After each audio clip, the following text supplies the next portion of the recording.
This title is presented to you by Soundlibra.com. For more audiobooks like this, click the link in the description or visit our website at Soundlibra.com.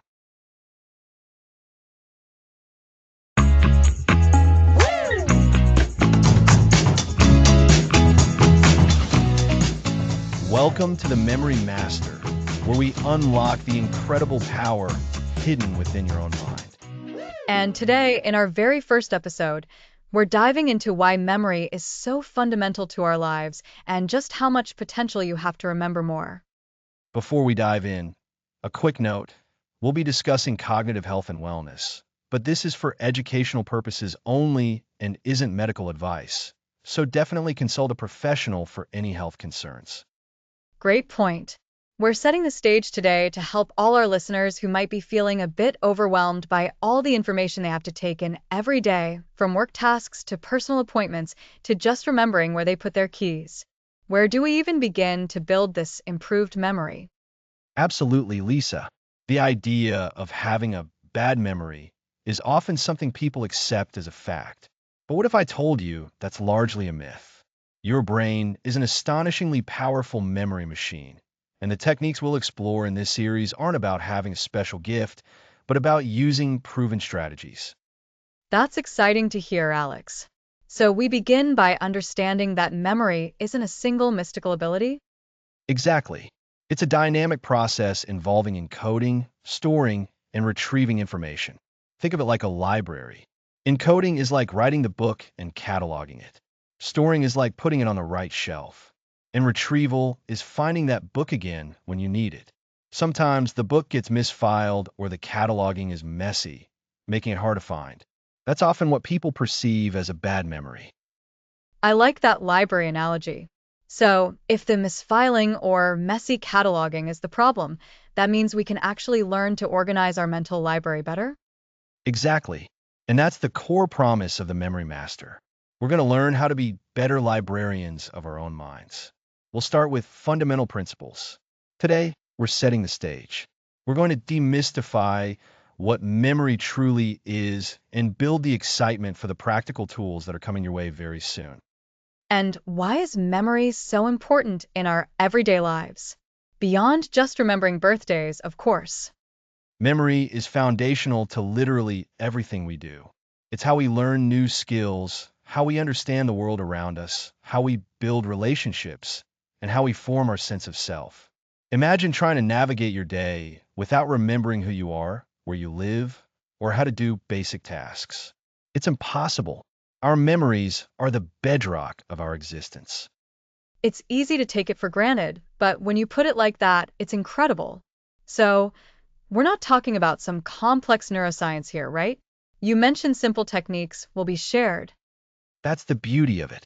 These are not complicated theories for academics. These are practical, actionable techniques that have been used for centuries and are backed by how our brains naturally work. We're going to make your brain's natural abilities work smarter, not harder. We're talking about simple hacks that anyone can implement. So, for episode 1, the big takeaway is that you can improve your memory, and we're going to show you how by understanding the basics and then learning techniques that organize your mental library. Precisely. We're laying the groundwork so that when we get into the more specific memory hacks, you'll understand why they work. This initial episode is about shifting your perspective from thinking you have a bad memory to realizing you have a powerful, trainable one. And thank you for joining us on this foundational episode. This is going to be an amazing journey, and we're thrilled to have you with us. Next episode, the brain's blueprint for remembering.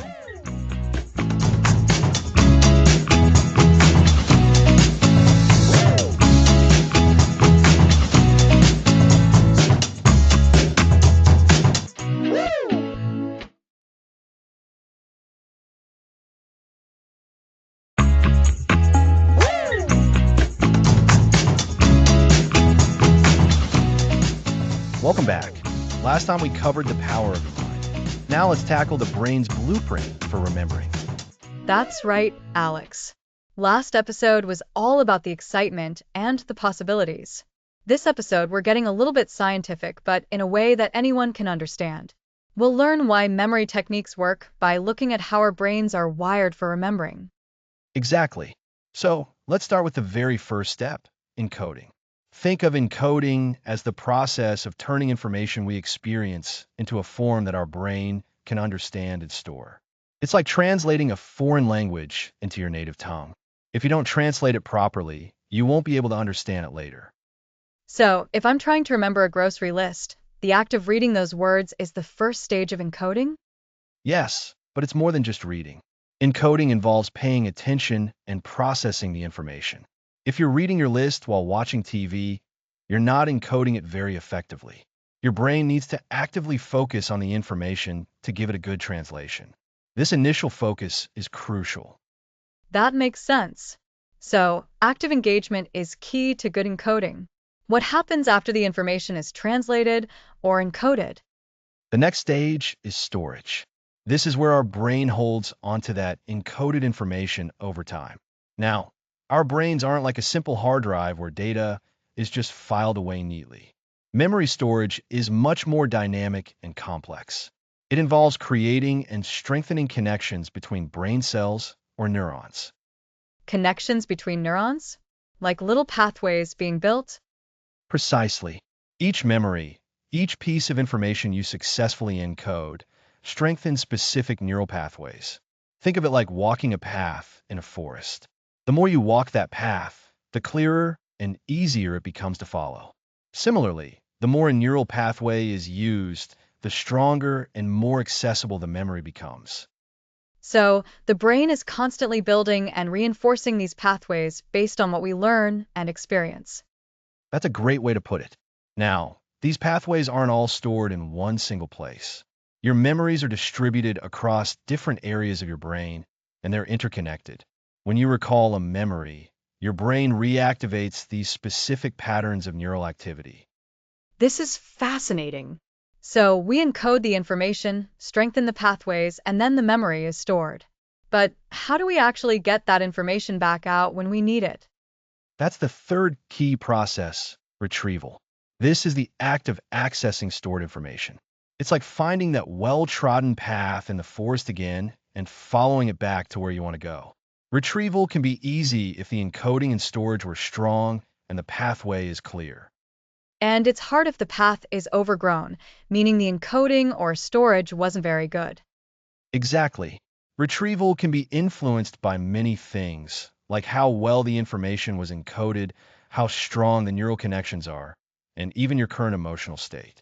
Sometimes the memory is there, but you just can't seem to find the path to it. Have you ever had a word on the tip of your tongue? Oh, all the time. It's so frustrating. That's retrieval failure. The information is likely stored, but the retrieval cues aren't strong enough to access it at that moment. This is why memory techniques are so powerful. They help create stronger, more distinctive neural pathways, making retrieval much easier. So, encoding, storage, and retrieval are the three fundamental pillars of memory. Encoding is like creating the footprint, storage is like allowing that footprint to become a well-worn path, and retrieval is following that path back. That's a fantastic analogy, Lisa. Encoding is the crucial first step of processing information. Storage then solidifies that information through neural connections. And retrieval is how we access what we've stored. If any of these steps are weak, our memory suffers. And that brings us to how we can strengthen these steps. I'm already thinking about that grocery list. If I just glance at it, that's weak encoding. But if I visualize each item, say its name out loud, maybe even imagine myself putting it in my cart, that's creating stronger neural connections. You're already ahead of the game. That kind of active engagement during encoding makes a huge difference. We're going to explore specific techniques that boost each of these stages. For instance, we're going to tackle a powerful technique that helps with that initial encoding and makes information much more manageable. It's called chunking. Chunking. That sounds like breaking things down into smaller pieces. Precisely. Think about how you remember phone numbers. You don't remember a long string of digits, do you?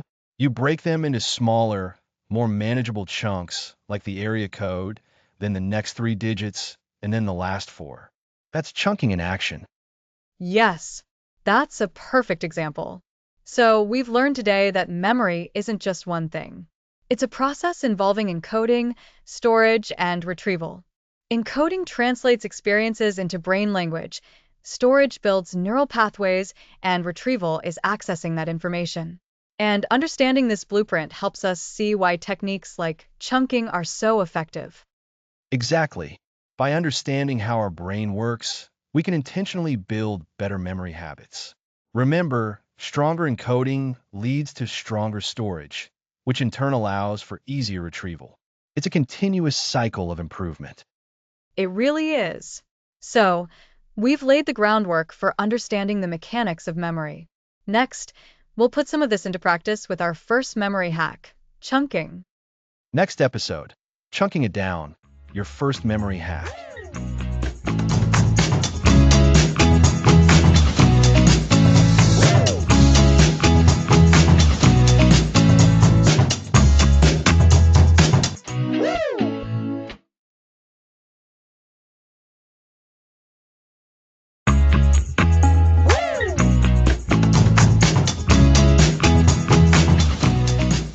Welcome back to the Memory Master. Last time, we explored the fascinating blueprint of our brains and how they're wired for memory. Now, get ready to put that knowledge to work. Today, we're diving into your very first core memory technique, a powerful hack called chunking. Chunking. It sounds simple, but I'm already curious how breaking things down can make them easier to remember. After our talk about the brain's processing limits, this feels like a natural next step. Exactly, Lisa. Remember how we discussed that our short-term memory or working memory has a limited capacity? It's like a small desk where you can only hold a few things at a time before they start falling off. Trying to cram too much information into that space at once is a recipe for forgetting. So, chunking is essentially organizing the information before it even reaches that desk, or at least making it more manageable once it lands there. Precisely. Chunking is the art of taking large amounts of information and breaking them down into smaller, more digestible pieces or chunks. These chunks are easier for your brain to process, store, and retrieve later. Think of it like your brain's way of decluttering. Okay, I'm picturing it. Like instead of trying to carry a giant stack of boxes all at once, you break it down into smaller, more manageable loads. That's a perfect analogy. And we actually use chunking all the time without even realizing it. The most common example? Phone numbers. Oh, right. In many countries, phone numbers aren't just a long string of digits. They're broken up. Like in the US, it's typically three digits, then four digits. Exactly. Imagine trying to remember a 10-digit number like 5, 5, 5, 1, 2, 3, 4, 5, 6, 7. That's a lot to hold in your head. But when it's presented as 5, 5, 5, 1, 2, 3, 4, 5, 6, 7, it becomes much less daunting. You're chunking it into three smaller groups. That makes so much sense. The three-digit chunk, then the three-digit chunk, then the four-digit chunk. It feels much more manageable. So, this isn't just for phone numbers, right? Not at all. This is a fundamental memory technique applicable to almost anything you need to memorize. Think about grocery lists. Instead of a random jumble of items, you might group them by aisle, produce, dairy, pantry staples, cleaning supplies. So, I'm not just remembering apples, milk, bread, and detergent. I'm remembering apples within the produce chunk, milk and bread within the dairy and bakery chunk, and detergent within the cleaning supplies chunk. You've got it. This not only makes it easier to recall the items, but also helps you organize your shopping trip more efficiently. It's a win-win. Another great example is remembering sequences or steps. If you have to follow a recipe with 10 steps, trying to keep all 10 in order can be tough. Right, I'd likely forget step 5 or 6. But if you chunk the recipe into logical phases, say prep ingredients, mix wet ingredients, mix dry ingredients, combine and bake, and cool and frost, it becomes much simpler. You tackle one chunk at a time. This is so practical. It feels like it's about creating mental shortcuts. And how do we decide what makes a good chunk? Is there a magic number of items per chunk? That's a great question, Lisa. While there's no hard and fast rule, research suggests that the optimal chunk size for short-term memory is often around 3 to 4 items. This aligns with what we see in phone numbers and other common examples. The key is that the chunk should feel like a single, cohesive unit to you. It should have some internal logic or familiarity. So, if I have a list of 15 items, I might aim to group them into about 4 or 5 chunks. Exactly.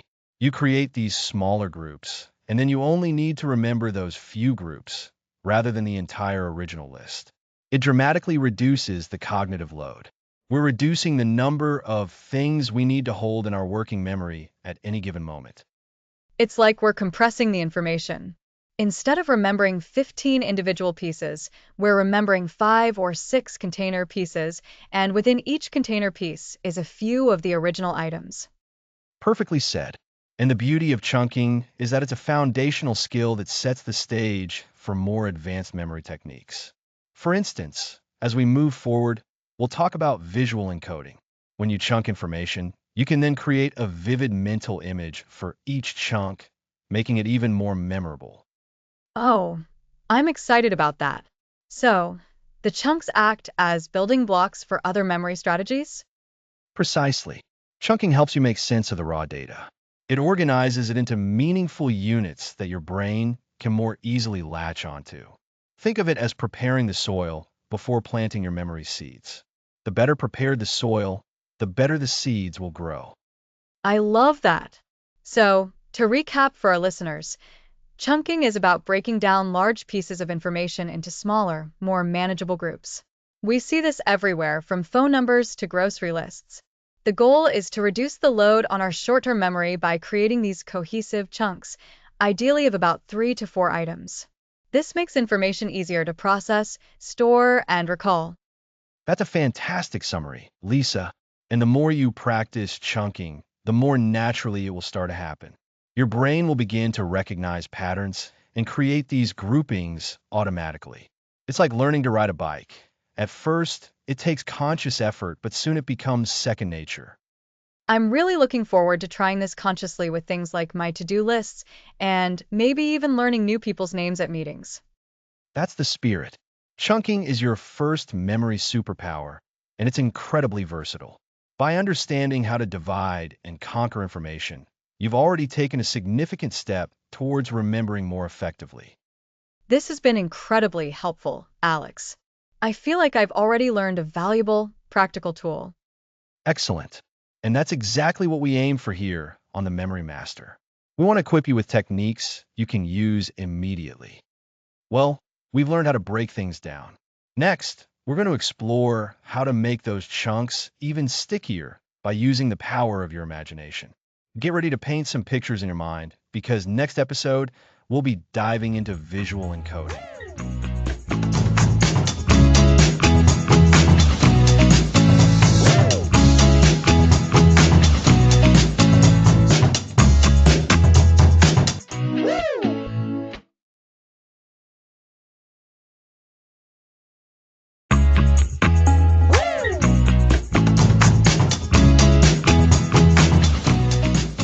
Welcome back to the Memory Master, unlocking the power of your mind. Last time, we explored chunking, breaking down overwhelming information into manageable bites.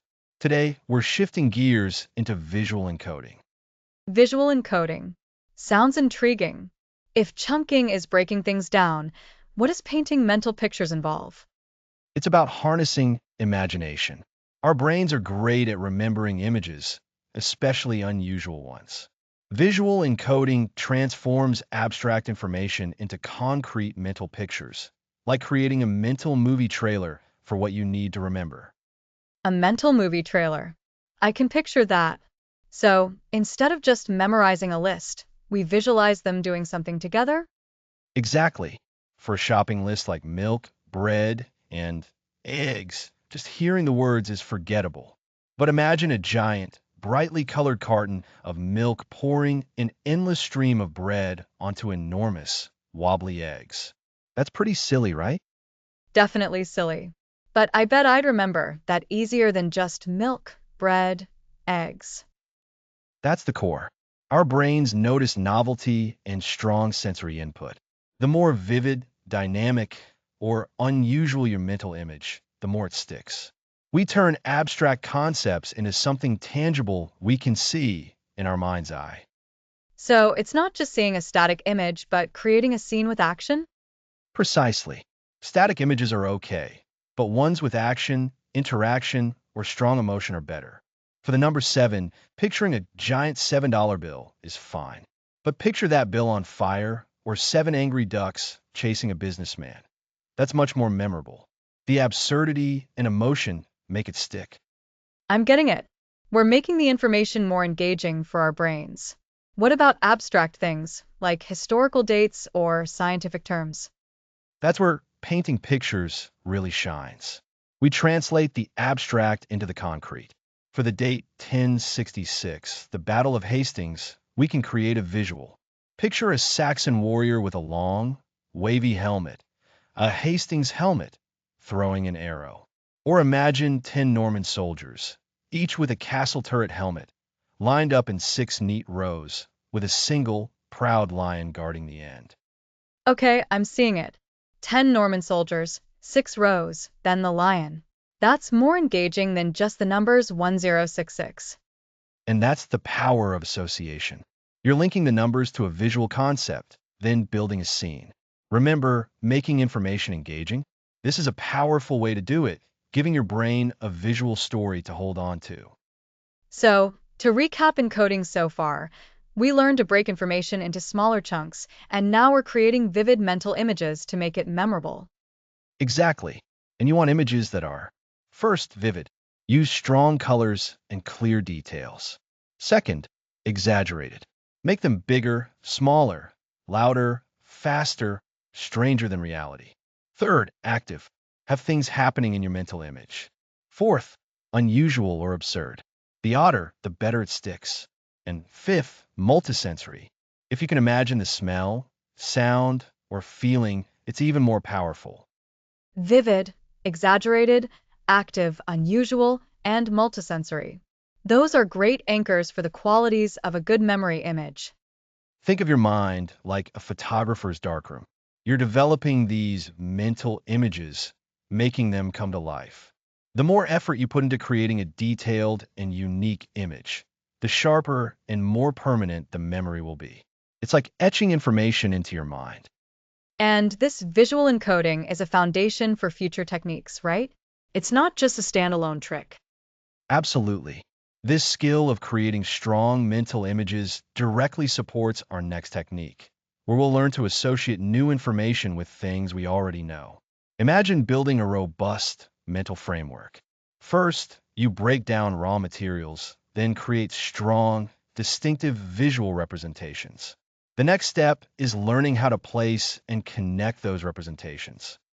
So, our brains love visuals, and we can make powerful mental images by making them vivid, active, and a little bit silly. It's about transforming the abstract into the concrete through imagination. And the more you practice, the more effortless it becomes. You'll naturally create these mental pictures.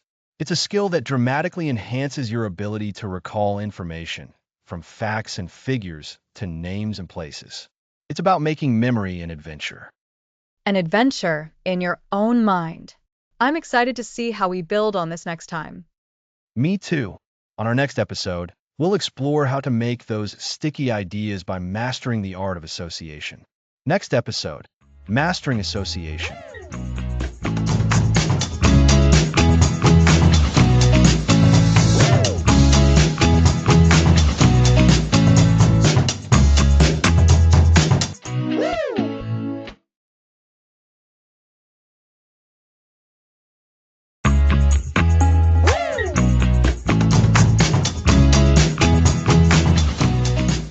Welcome back to the Memory Master. Today, we're mastering association. Association. That sounds familiar. It's like connecting things, right? You mentioned it briefly when we talked about visual encoding. Exactly, Lisa. Association is all about forging strong links between new information and things you already know, things that are already firmly in your memory. Think of it like building a bridge. You have a new island, that new piece of information you want to remember, and you have a familiar shore, something you already know well. Association is the bridge that connects them, making it easier to travel back and forth. So it's not just about seeing the image, but attaching it to something else that's already in my brain. Precisely. And the more unusual, the more surprising, or even the more bizarre the connection, the stronger the memory link tends to be. Our brains are wired to pay attention to novelty and things that stand out. We remember the strange and unexpected far more readily than the mundane. Okay, I'm picturing that. So if I'm trying to remember a new fact, I should try to link it to something I already know in a weird way. You've got it. Let's take a concrete example. Imagine you need to remember that the capital of Australia is Canberra. Now, your brain might already have a strong association with the word Australia. Maybe you picture kangaroos, the Sydney Opera House, or the vast outback. Right. Kangaroos are definitely Australia for me. Perfect. Now, for Canberra, we need to create an association. Let's try something a little out there. Imagine a giant, talking kangaroo wearing an enormous, pointy hat, and this kangaroo is enthusiastically shouting the name Canberra over and over. Picture it hopping around the Sydney Opera House, its hat nearly knocking over the sails. A talking kangaroo in a pointy hat shouting Canberra at the Opera House. Okay, that's definitely memorable. And it's not something I'd normally think of. And that's the key. It's the unexpectedness that makes it stick. So, when someone asks you, what's the capital of Australia? Your mind might go to the kangaroo with the hat, and then the word Canberra will pop right into your head. You've created a strong, visual, and associative link between Australia and its capital. That makes so much sense. It's like creating a little mental story or a bizarre advertisement for the information. Exactly. This technique is incredibly versatile. It's not just for geography. Let's say you need to remember the name of a new colleague, Sarah, and you want to remember she's a fantastic baker. You could imagine Sarah, perhaps with a chef's hat on, juggling a dozen perfectly frosted cupcakes, each one labeled with her name, Sarah. Oh, I like that. So, the image is Sarah juggling cupcakes, and the cupcakes have her name on them. That connects her name to her skill. Precisely. And the more sensory details you can add to your mental image, the better. What do the cupcakes look like? What do they smell like? What does it sound like as she juggles them? These details make the association even more robust. Remember, we're layering the new information onto existing knowledge. You already know what cupcakes are, you know what juggling is, and you likely know what a chef's hat looks like. We're just inserting Sarah's name into that familiar framework in a surprising way. So, for association to work, you really need to have a good foundation of things you already know. It builds on what's already there. Absolutely. It's a progressive technique. It's also a powerful way to see relationships between different pieces of information. Let's say you're learning about historical events. You could associate the invention of the printing press with the spread of ideas by creating an image of a massive printing press, spewing out books that are literally flying across the globe, scattering knowledge everywhere. That's a vivid image. So, the printing press is the mechanism, and the flying books represent the spread of information. You're getting the hang of it. This method of association, often called the link method, is one of the most fundamental memory techniques. It's the bedrock upon which more complex memory systems, like the memory palace we'll discuss later, are built.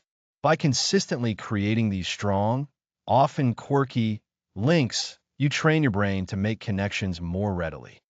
It sounds like a skill you can practice and get better at. Definitely. The more you practice creating unusual associations, the more fluent you become. You start to see the potential for connections everywhere. It's like learning a new language. At first, it's slow and deliberate, but eventually, it becomes second nature. And this isn't just about memorizing random facts.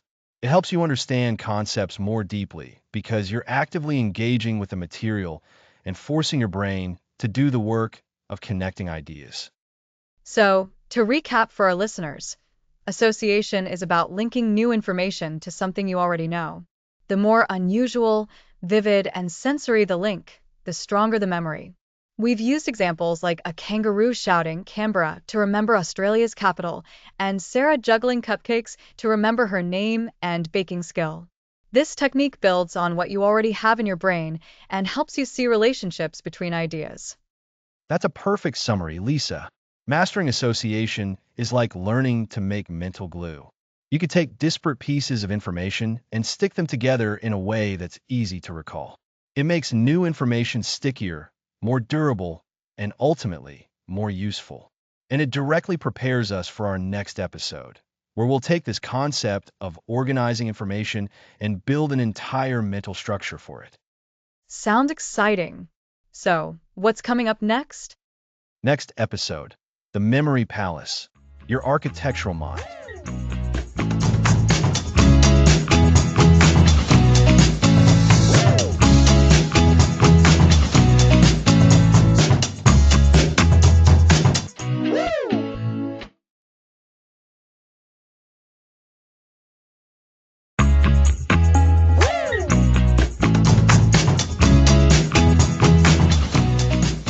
Welcome back. Last time, we explored the power of association to make ideas stick. Now, let's tackle a common challenge, remembering names. It's something we all struggle with, whether at a party, a meeting, or just meeting someone new. Oh, absolutely. I can meet a dozen people, and by the end of the night, I've forgotten half their names. It feels so embarrassing. You want to connect, but if you can't remember their name, it feels like a barrier. It really does. And the good news is, remembering names is a skill, and like any skill, it can be learned and improved. We're going to combine the techniques we've already discussed, visual encoding and association, with some specific strategies for names. So, we're not just relying on luck or a magically sharper brain, but on actual methods? That's a relief. Exactly. Think about it. When you meet someone, you're given two crucial pieces of information, a face and a name. Our goal is to create a strong link between those two. Often, we see the face, but the name just floats away because we haven't given it enough attention. That makes sense. The name is abstract, while the face is right there, visual. Precisely. So, let's start with paying attention. When someone tells you their name, make a conscious effort. Really listen. Say their name back to them immediately. It's nice to meet you, Sarah. Okay, so immediate repetition. That's simple enough to start with. It is, but it's powerful. It signals to your brain that this name is important. Then, try to use their name a few more times during your conversation, naturally. So, Sarah, what do you think about? Or that a great point, Sarah. This reinforces the connection.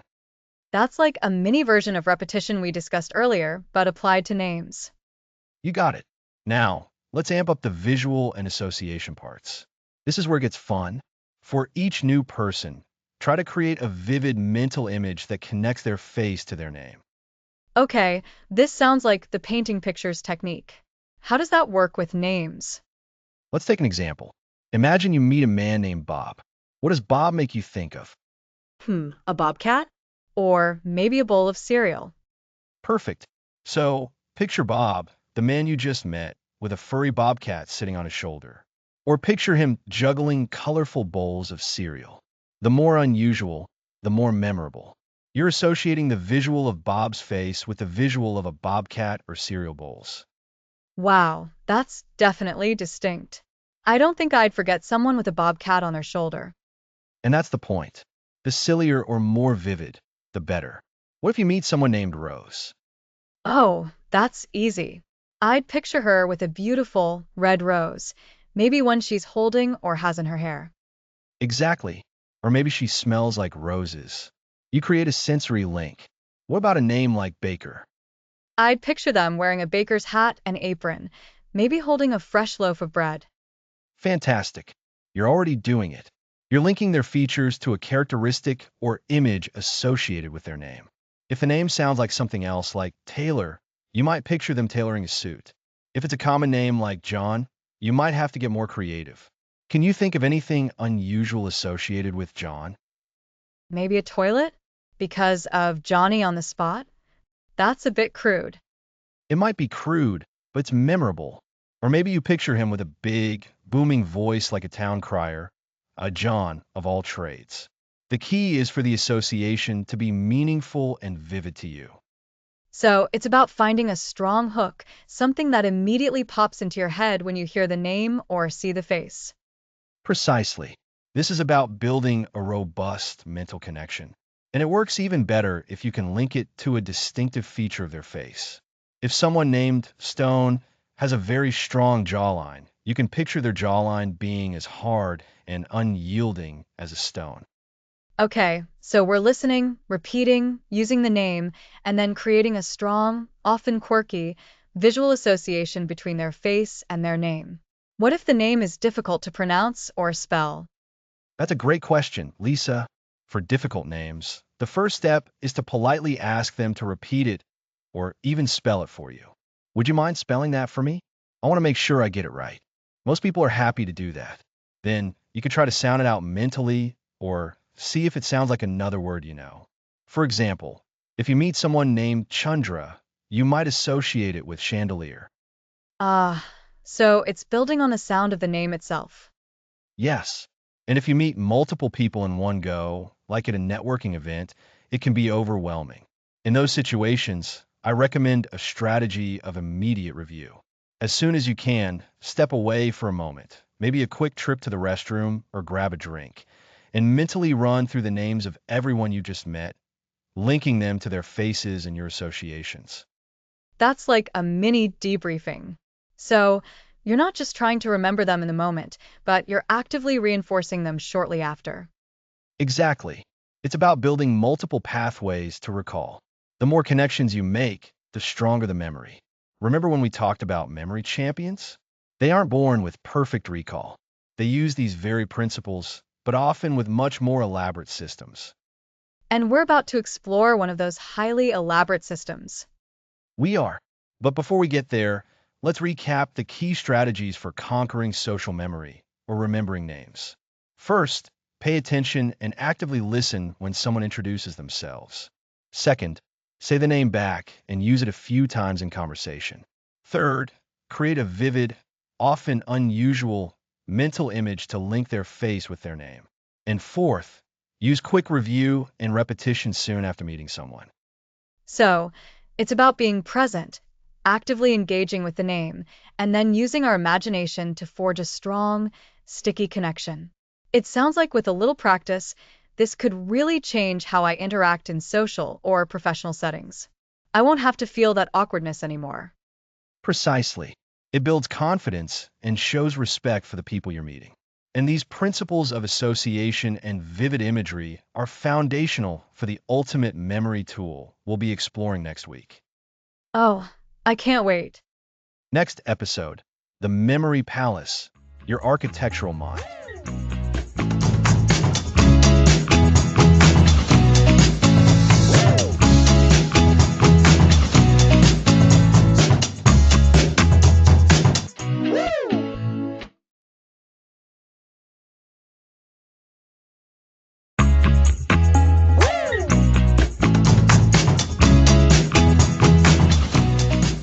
Welcome back. Last time we covered association. Now let's build a memory palace. The Memory Palace. It sounds fascinating. How does it work? It taps into our powerful spatial memory. Our brains are excellent at remembering locations and routes we know well. We transform a familiar place into a mental palace to store information, then take a mental walk through it to recall. Like a filing cabinet, but with rooms and landmarks? Exactly. Pick a place you know intimately, your house, a park, anything. The more vivid your memory of it, the better. Then establish a specific, consistent route through that location. This path guides where you'll place memories. So, a path like from the front door, through the living room, into the kitchen? Precisely. Along this path, identify distinct locations or loci. These are points of interest or furniture, like a coat rack, a shoe mat, a sofa, a coffee table. Aim for 10 to 20 recognizable spots for your first palace. And these spots are where I'll put the things I want to remember? Yes, and this is where visualization and association come in. We'll use them to place abstract information onto these concrete spots. Remember creating vivid mental images? Now we'll use that skill.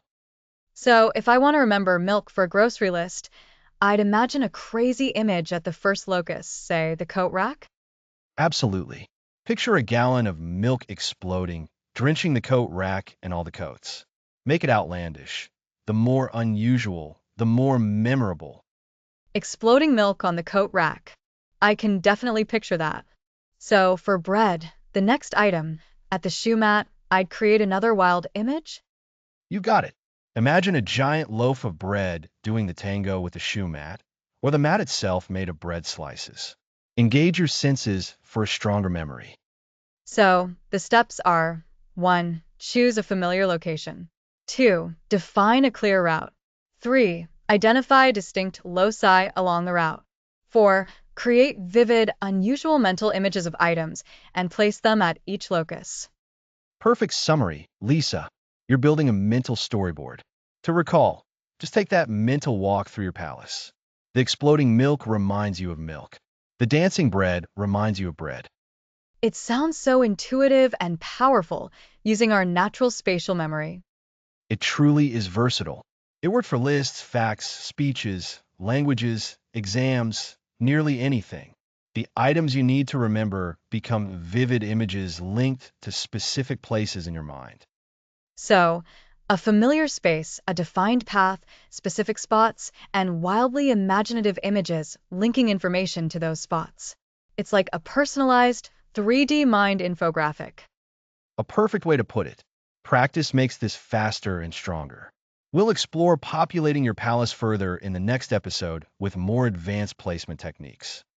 I'm already excited to try this. Wonderful. To recap, the memory palace, or method of loci, uses spatial memory by turning a familiar location into a mental structure. You define a route and specific spots, called loci. Then, you create vivid, exaggerated images of information and place them at each locus. Walking through your mental palace lets you recall that information. Next episode, populating your palace, advanced placement. Thanks for listening.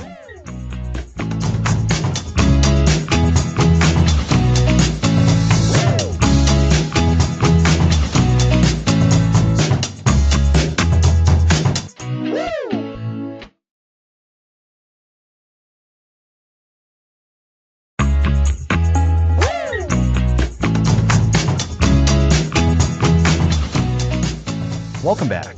Last time, we explored the memory palace technique. Today, we're populating your palace with advanced placement. It's true, Alex. Building the palace was step 1. Now comes the fun part, filling it with all the important things we want to remember and doing it in a way that makes them stick. We're going to learn how to place information strategically and how to make sure we can find it again when we need it. Exactly, Lisa. So, remember how we talked about creating vivid images and linking them to specific spots within your palace? Today, we're going to refine that. We're going beyond just placing a single item. We'll discuss how to organize different types of information and how to reinforce these memories. Think of it as interior decorating and security for your mental mansion. Interior decorating for the mind. I like that. So, Alex, where do we start with populating? We have our palace, maybe a hallway, a room, a specific table. What's the next level of detail? Great question. The key to advanced placement is systematic organization. It's not just about randomly sticking things wherever. We want to create a logical flow. For example, if you're memorizing a speech, you might dedicate each room to a section of the speech.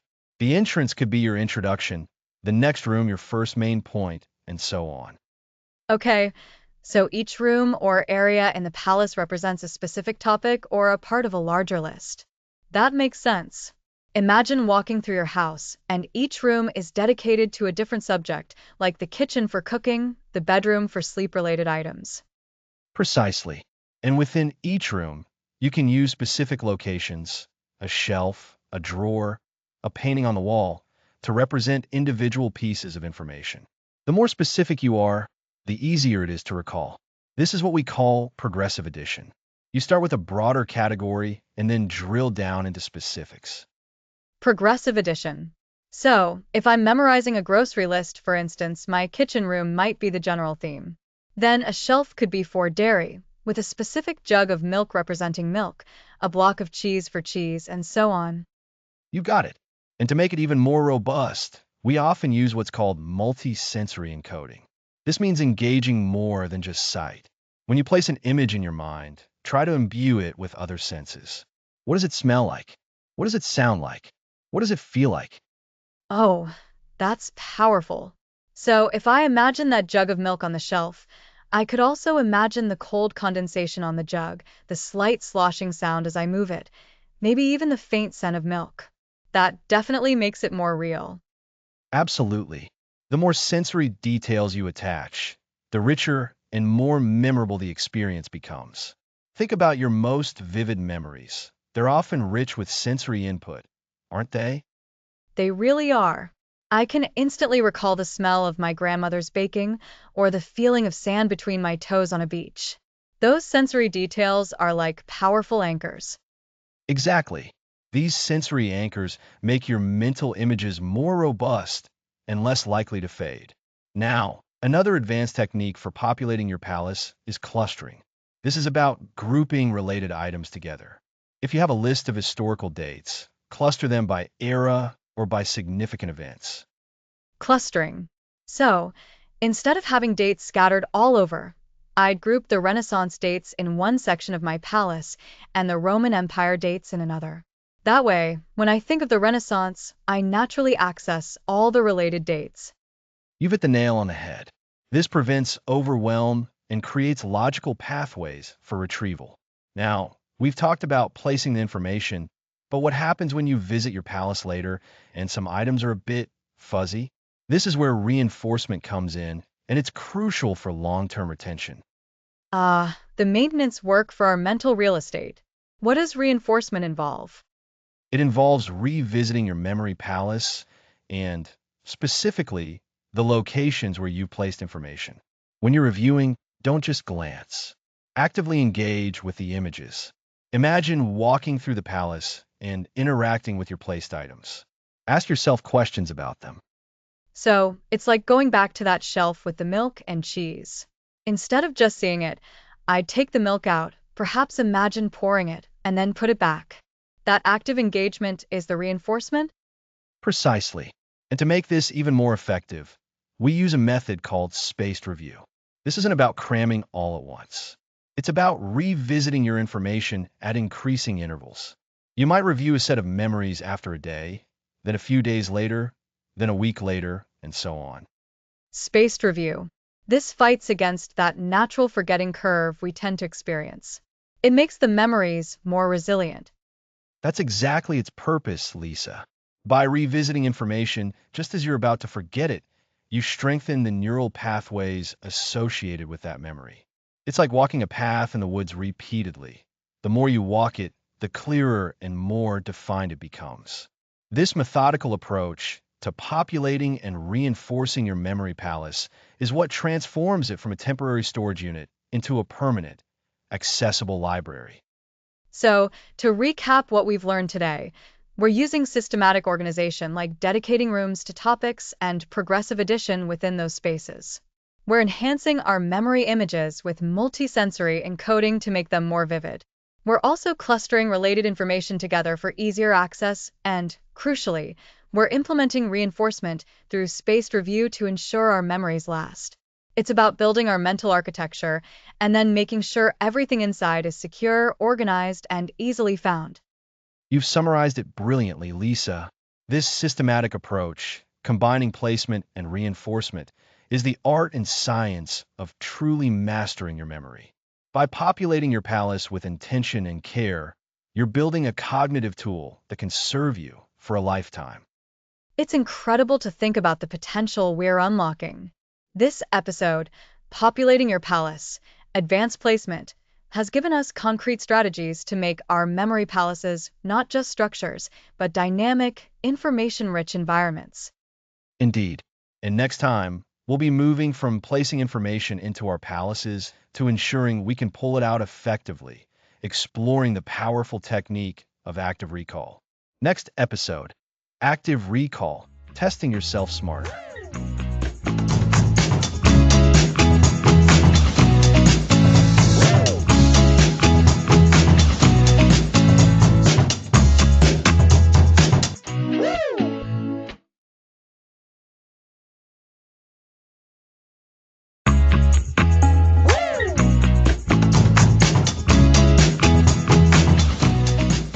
Welcome back to the Memory Master.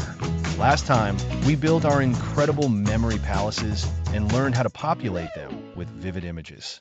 Now, let's talk about how to keep those memories safe and sound. Ah, the dreaded forgetting curve. I've definitely experienced that. You learn something new, it feels solid, and then a week later, poof, it's gone. Exactly, Lisa. And there's a scientific reason for that. It's called the forgetting curve, a concept first described by Hermann Ebbinghaus.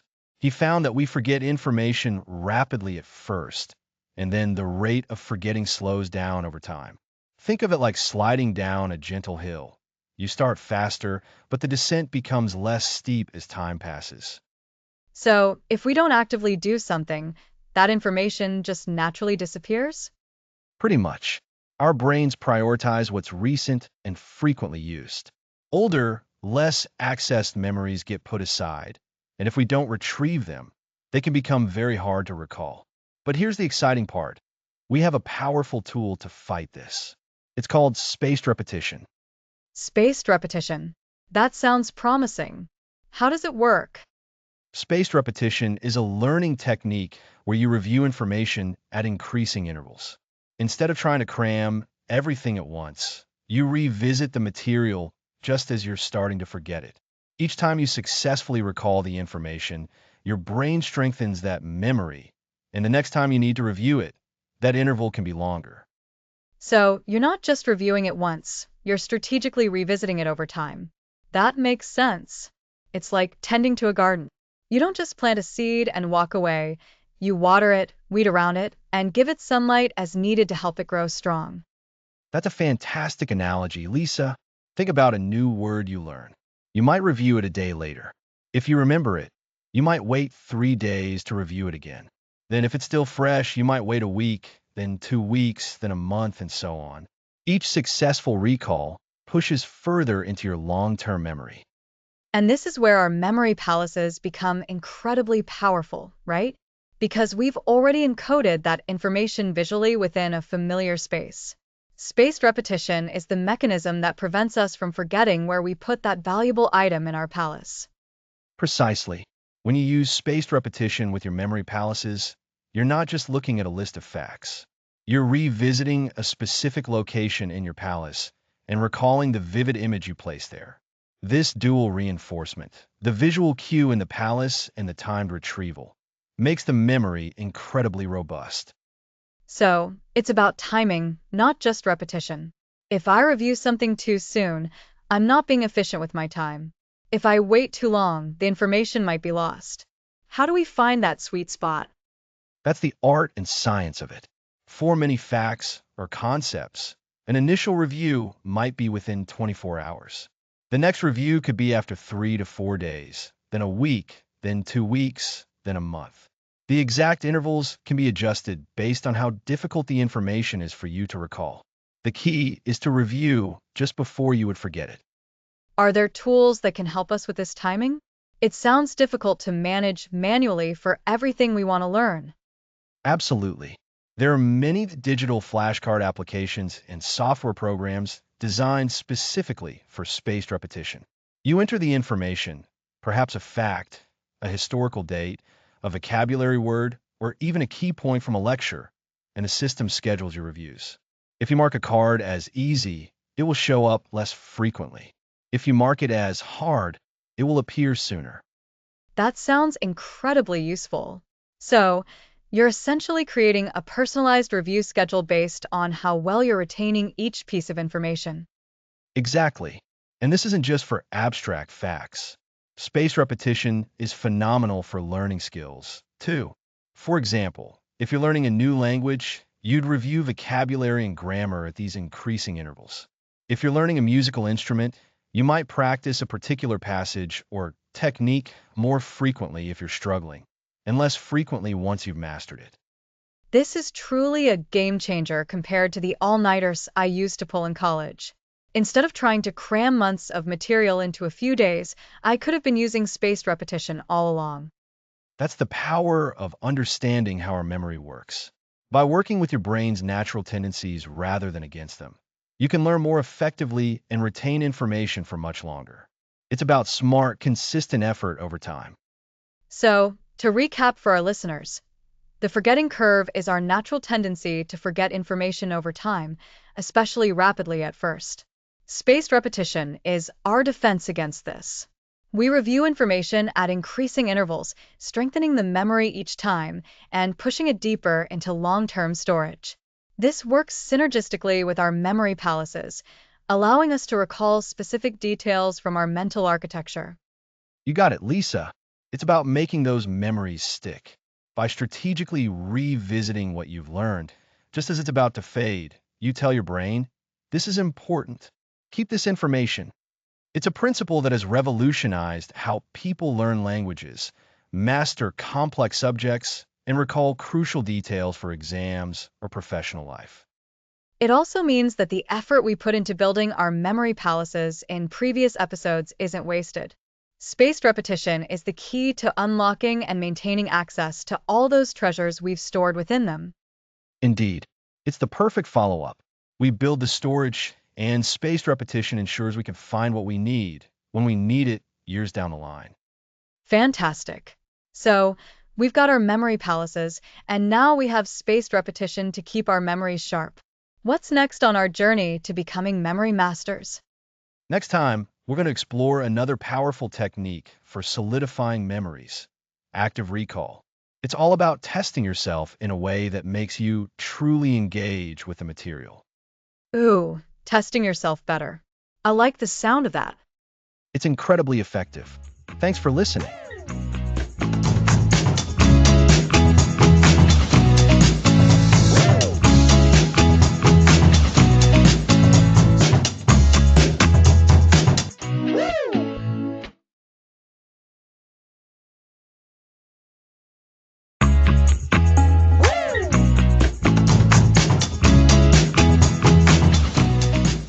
Welcome back to the Memory Master.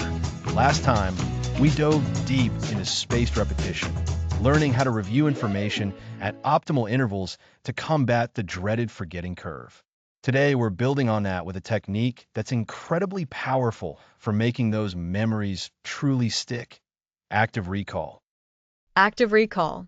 It sounds, well, active. Not like just passively reading notes or highlighting pages, right? Exactly, Lisa. And that passive approach is a common trap many people fall into when trying to study or learn something new. Think about it. You read a chapter, you feel like you understand it because the words are right there in front of you. But then, later, when you try to recall that information without looking, it's gone. Oh, I know that feeling. It's like the information evaporates the moment you stop looking at the page. So, how is active recall different? Active recall is all about retrieving information from your own memory. Instead of rereading, you're actively testing yourself. You force your brain to work to pull that knowledge out. This struggle, this effort, is what actually strengthens the neural pathways and makes the memory more robust and easier to access later. It's like exercising a muscle. The harder you work it, the stronger it gets. So, if I'm trying to remember a historical date, instead of rereading it, I should try to write it down from memory or say it out loud. Precisely. And that brings us to some practical methods. One of the simplest forms of active recall is using flashcards. You write a question or a term on one side and the answer on the other. Then, you look at the question and try to recall the answer before flipping the card. If you get it right, great. If you get it wrong or can't quite remember, that's even better information because it tells you exactly what you need to focus on. Flashcards are a classic for a reason then. They force you to draw the answer out. What else can we do? You can also try summarizing topics in your own words without looking at your notes. After reading a section on, say, the functions of the hippocampus, close the book and try to explain what the hippocampus does. You can do this by writing it down, speaking it aloud, or even explaining it to someone else. The act of formulating the explanation forces your brain to organize and retrieve the information. Explaining it to someone else. That's a fantastic way to ensure you really understand it because if you can teach it, you probably know it. Absolutely. And this is where active recall truly amplifies the power of spaced repetition. Remember how we talked about reviewing information at increasing intervals? Active recall makes each of those review sessions much more effective. Instead of just passively rereading, you're actively engaging with the material, reinforcing the memory more deeply each time. If you're using spaced repetition with flashcards or self-quizzing, you're essentially doing spaced retrieval. So, they work hand in hand.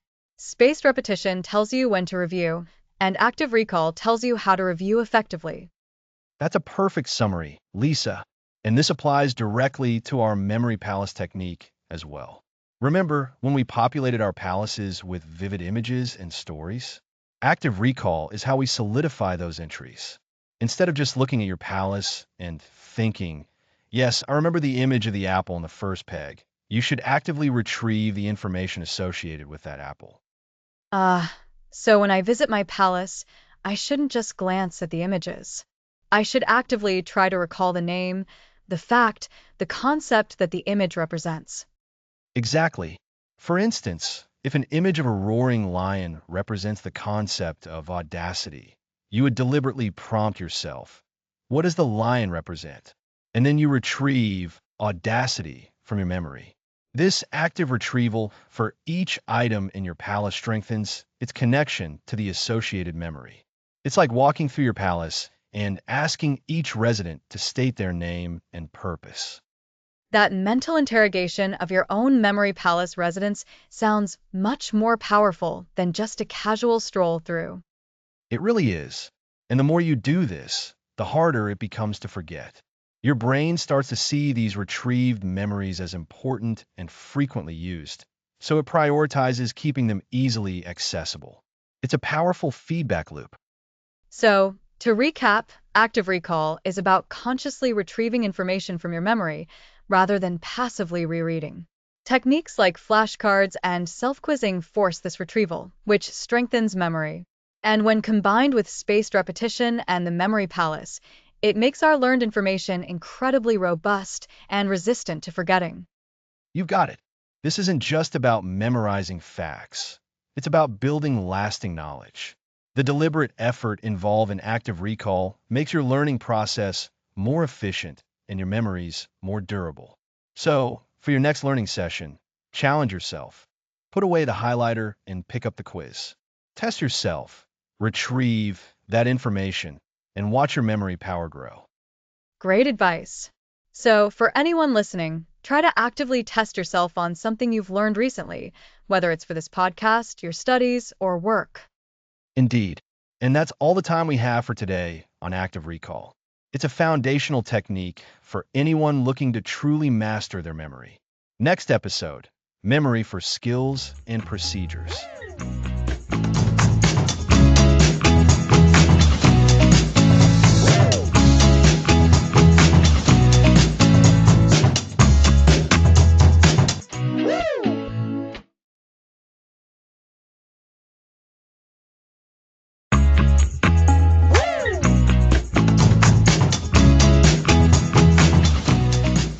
Welcome back. Last time we covered active recall. Now let's tackle memory for skills and procedures. It's one thing to memorize a date, another to tie your shoelaces. How do our memory techniques apply to practical skills? Great question. The principles of chunking, visualization, and association are powerful here. We're talking about procedural memory, the how-to memory, distinct from remembering facts. The how to memory.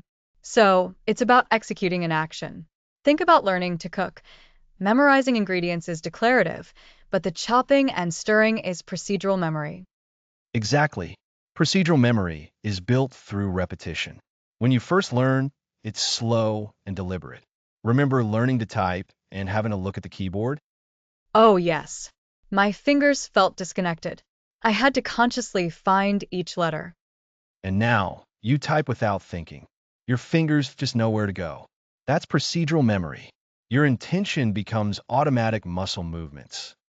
So, how do we speed up that process? Is it just brute force repetition? Smart practice is key. Chunking is fantastic for procedural memory. Break down complex skills into smaller, manageable steps. Learning a guitar, chord progression, master the first chord, then the transition to the second. Mastering each small movement before combining them. It's like building from simpler modules. Precisely. And within each chunk, visualization is crucial. For a physical skill, visualize yourself performing it perfectly. Imagine your hands moving smoothly, the rhythm. For cooking, picture yourself dicing an onion with precision. This mental rehearsal reinforces neural pathways. Mentally practicing before physically doing it puts you ahead. It's like rehearsing a presentation in your mind. Absolutely. Association can also help. Associate a step with a cue. A chef might associate the smell of browning butter with the next step, or a dance move with a musical beat. Creating triggers to execute steps in order. It's about making those connections stick, just like we discussed before. Exactly. And remember active recall? For skills, test yourself intentionally. Try to perform the skill from memory without looking. If learning software, complete a task without the tutorial. That sounds intense, but it's how you truly know if you've learned it. You're forcing that procedural memory retrieval. It is, and it's effective. This active recall, with spaced repetition, solidifies procedural memory. Revisit the skill at increasing intervals. Practice a musical scale today, then in a few days, then a week later. Reinforcing pathways until the action feels automatic. Like driving a familiar route, you arrive without consciously thinking about every turn. Perfect analogy. Learning to drive. Initially, it's checking mirrors, signaling, steering, braking. With practice, those actions become ingrained. You don't think, now brake. Your foot just does it. And the same applies everywhere. Learning a knot, performing surgery, the principles of breaking down, visualizing, associating, and practicing actively and spaced out lead to mastery. They do. It's moving from conscious competence to unconscious competence. Our memory techniques are the bridge to get you there. We're building the ability to do. So, to recap, we use chunking for smaller parts, visualization for mental rehearsal, associations for cues, and active recall with spaced repetition to solidify procedural memory until the skill is second nature. You got it. This applies to languages, sports, crafts, professional tasks. It proves your memory is versatile. It's empowering to know these techniques aren't just for facts, but for learning to become better. And that's what the Memory Master is about. Next episode, we'll focus on building sustainable habits for a sharper mind.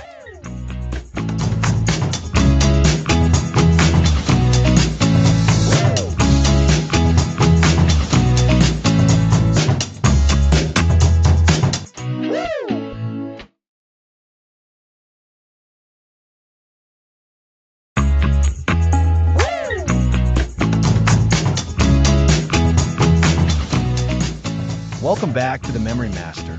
Last time, we explored how to build memory skills for practical tasks and procedures. That's right, Alex.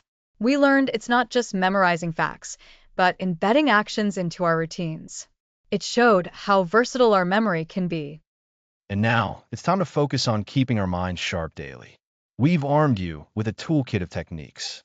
But how do we keep these tools honed? That's the question. We can learn techniques, but if we're not taking care of ourselves, our memory capacity suffers. So, today we're diving into essential daily habits that support and enhance everything we've learned. Think of it as maintenance for your brain. Exactly, Lisa. Our brains are biological organs, and they thrive on proper care. Let's start with one cornerstone of cognitive health: sleep. Ah, sleep. The thing I'm often tempted to sacrifice. But I know it's crucial for memory. What happens while we sleep? During sleep, our brain is incredibly active in consolidating memories. When you learn something new, those memories are fragile. As you sleep, your brain processes this information, strengthening those neural connections and moving memories to long-term storage. It's like your brain is filing away crucial information. So, skipping sleep is like telling your brain to throw away important documents before filing. How much sleep are we talking about? For most adults, 7 to 9 hours of quality sleep is ideal. It's not just quantity, but quality. A regular sleep schedule and a dark, quiet, cool bedroom make a huge difference. Great reminder. So, prioritize those ZZZs. What's next for a sharper mind? Nutrition. What we eat impacts our brain function, including memory. Think of your brain as a high-performance engine needing the right fuel. And the wrong fuel can bog it down. What's the right fuel? A diet rich in fruits, vegetables, whole grains, and lean proteins. Omega-3 fatty acids, found in fatty fish, are beneficial. They are building blocks for brain cells. Antioxidants, in berries and leafy greens, protect brain cells. So, load up on the colorful stuff and healthy fish. Are there foods to limit? Limit processed foods, excessive sugar, and unhealthy fats. These can contribute to inflammation and impair cognitive function. Staying hydrated is also key.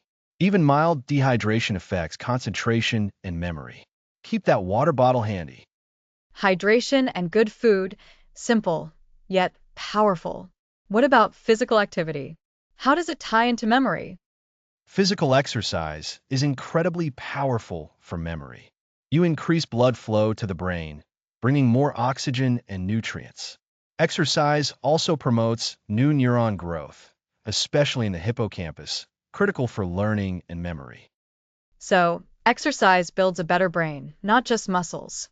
Are we talking intense workouts, or can a brisk walk do? Both are beneficial. Regular aerobic exercise like brisk walking is excellent. Aim for at least 150 minutes of moderate intensity aerobic activity per week. Even short bursts help. That sounds achievable. So, sleep, nutrition, and exercise. A solid physical foundation. What else? Mindfulness and stress management. Chronic stress is a major enemy of memory. It releases cortisol, which can damage the hippocampus. That makes sense. When I'm super stressed, I can barely remember what I had for breakfast. Exactly. Mindfulness practices, like meditation or deep breathing, can reduce stress and improve focus. By training your attention, you become better at paying attention, the first step to forming a memory. So, just a few minutes each day calming our minds can improve our ability to remember. Any specific techniques? Even dedicating 5 to 10 minutes to focus on your breath is beneficial. There are guided meditation apps available. The key is consistency. It's about training your mind to be present. Consistency is a theme, isn't it? These are daily choices. Absolutely. And don't forget to actively use the techniques we've learned. Practicing chunking, visualization, or recall exercises daily keeps those cognitive muscles strong. A great point, Alex. It's not just healthy living, it's actively engaging our memory skills. Integrating a brief review session, perhaps using spaced repetition, reinforces what we've learned. Indeed. To recap, essential daily habits for a sharper mind include prioritizing 7 to 9 hours of quality sleep, fueling your brain with a nutrient-rich diet and staying hydrated, engaging in regular physical exercise, practicing mindfulness and managing stress, and crucially, consistently using the memory techniques we've covered. It boils down to creating a lifestyle that supports your brain. It's about intentionality in how we live our days. We've covered so much, from brain structures to memory palaces and skill memorization. These daily habits are the glue that holds it all together. They are the foundation for lasting cognitive function. They ensure the techniques you've learned are seamlessly integrated into your daily life, making your memory sharper and more resilient. It's fantastic to think about how these simple, consistent actions lead to significant improvements.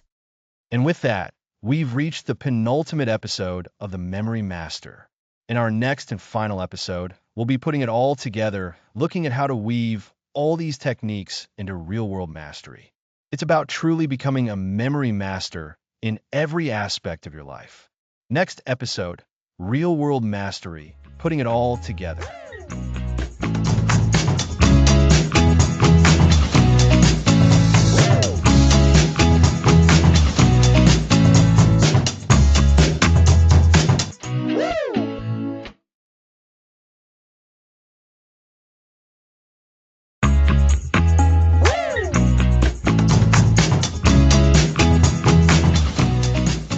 Welcome back to the Memory Master. In our last episode, we explored the daily habits that keep your mind sharp, like getting enough sleep and staying physically active. Today, we're bringing it all together. This is episode 13, Real-World Mastery, putting it all together. It's the episode we've been building towards.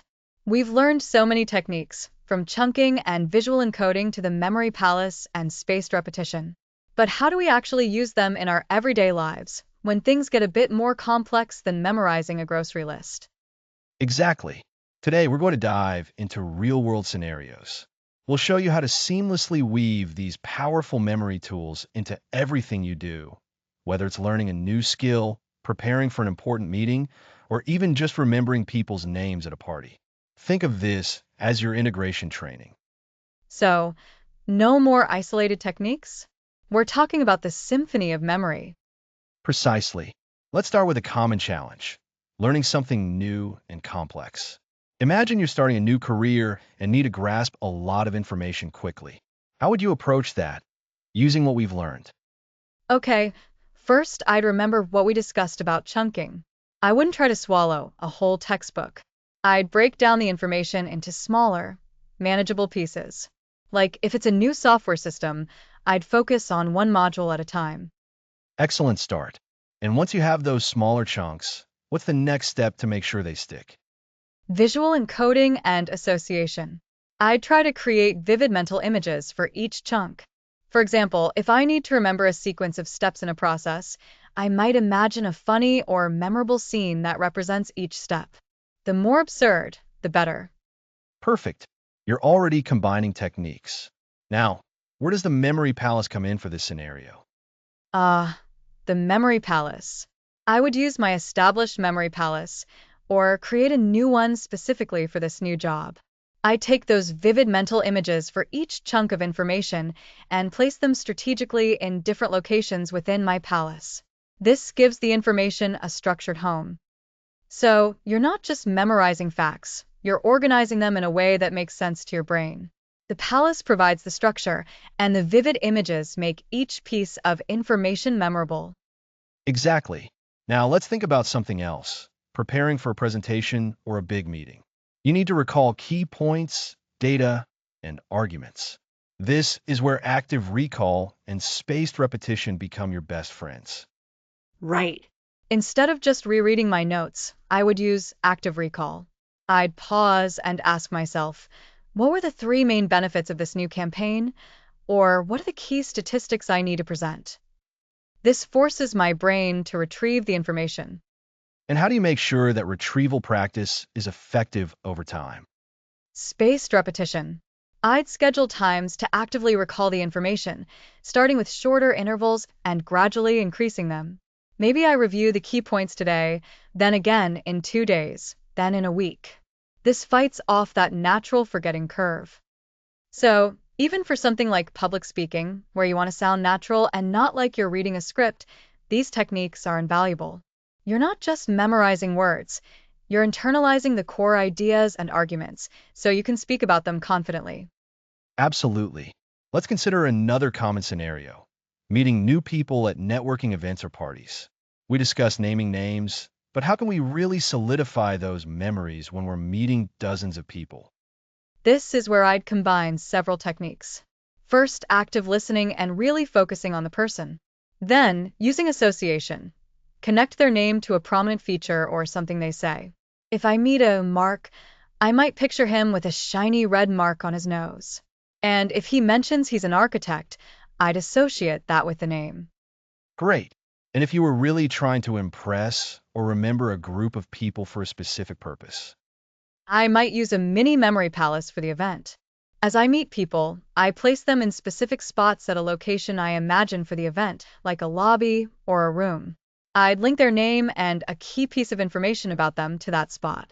It's like creating a mental map of everyone you met. It sounds like the key is to be intentional. It's not just about passively receiving information, but actively engaging with it using these tools. Precisely. And remember the episode on memory for skills and procedures?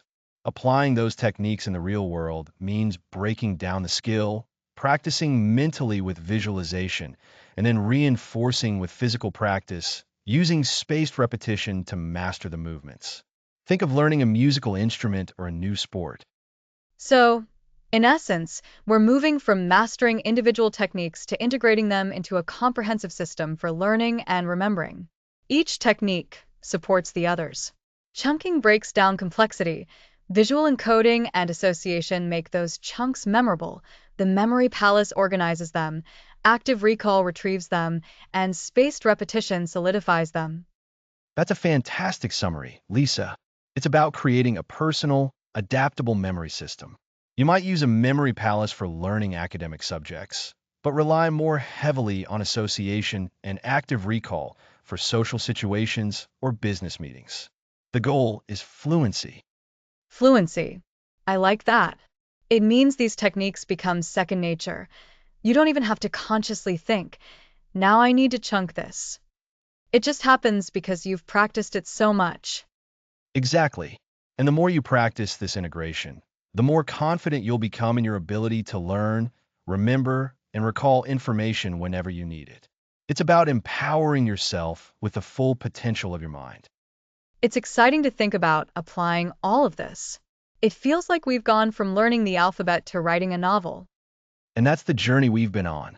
To recap, real-world mastery means intentionally combining chunking for breaking down complexity, visual encoding and association for creating memorable impressions, the memory palace for organized storage, and active recall paired with spaced repetition for robust retrieval and long-term retention. These techniques work in synergy, building on each other to create a powerful, integrated memory system. So, whether you're learning a new language, mastering a new job, or just trying to remember your anniversary, you now have the tools to make it happen. Indeed. And this brings us to the cusp of our final episode. What's next for your memory journey? That's what we'll explore in our grand finale. Next episode, The Memory Master. Your cognitive journey continues.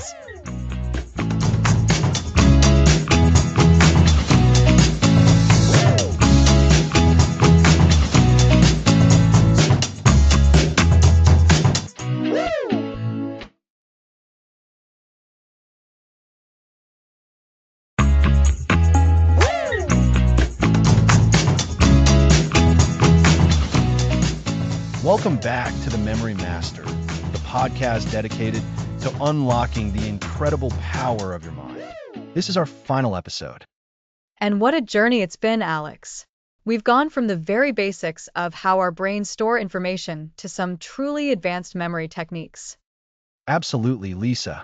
As we wrap things up, it's the perfect time to revisit everything we've learned.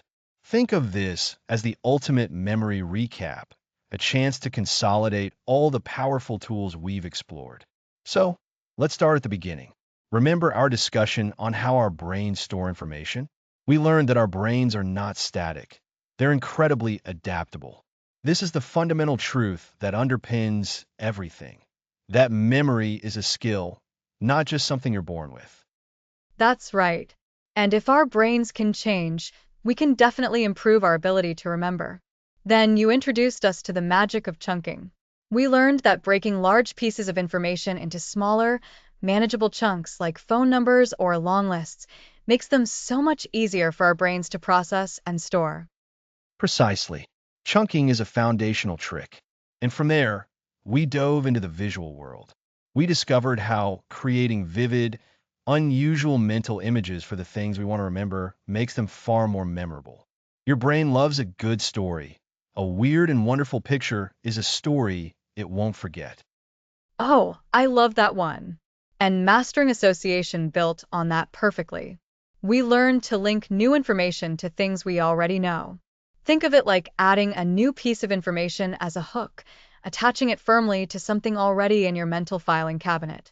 The stronger the association, the easier it is to retrieve. You got it. Then we tackle the common challenge, conquering social memory. We learn practical techniques to remember people's names, often by associating a prominent feature with their name or creating a mental image. It's all about making that connection personal and strong. And that led us to perhaps the most awe-inspiring technique we covered, the memory palace. The idea of using a familiar physical space, like your house, as a mental map to store information is just brilliant. A whole mental framework for recall. The memory palace, or method of loci, is incredibly powerful, and we showed how to use that framework effectively. We learned to place our vivid, associated images at specific locations along a mental journey through our palace, creating a sequence that guides our memory. It's like having a perfectly organized set of mental sticky notes, each one in its designated spot. Then came fighting the forgetting curve. This was so crucial. We learned that reviewing information at increasing intervals actually strengthens our memory and prevents us from forgetting it in the first place. Reviewing at intervals is the key to long-term retention. It scientifically combats that natural tendency to forget, and that perfectly segued into testing yourself smarter. Actively quizzing ourselves forces our brain to retrieve information, making the memory much stronger. Testing yourself is so much more effective than just rereading notes. You're actually practicing remembering. Then, we broadened our scope to memory for skills and procedures. We learned that remembering how to do things, like riding a bike or playing an instrument, also relies on building strong neural pathways through consistent practice and application. It's about muscle memory and procedural memory, which, like all memories, can be improved with the right approach. And in discussing daily habits for a sharper mind, we grounded all these techniques in everyday life. We discussed the importance of sleep, diet, exercise, and mindful breaks for optimal brain health and memory function. Those daily habits are like the fertile soil for a memory garden. They make all the techniques we've learned flourish. And in our last discussion, we explored how to integrate all these strategies into our daily lives, whether for learning new subjects, improving work performance, or simply remembering life's precious details. That's where the true mastery lies, Lisa, weaving these techniques into the fabric of your everyday existence. So, to recap this entire series, we began with the understanding that our brains are capable of remarkable change. We learned to simplify information through chunking, make it stick with vivid imagery and association, and conquer social memory by making connections. We built our own mental architecture with the memory palace and populated it with our memories. We armed ourselves against forgetting by reviewing at intervals and empowered our recall through active testing. We extended our memory skills to procedures and habits, and finally, we integrated it all for real-world success. Remember, memory is not a fixed trait. It's a dynamic skill that, with consistent practice and the right strategies, can be honed indefinitely. Every time you use a technique, whether it's chunking a grocery list or placing an image in your memory palace, you're strengthening those neural pathways. You are becoming a memory master. Think of the ripple effect: better learning, improved productivity, richer social connections, and a deeper appreciation for your own cognitive abilities. This journey doesn't end here.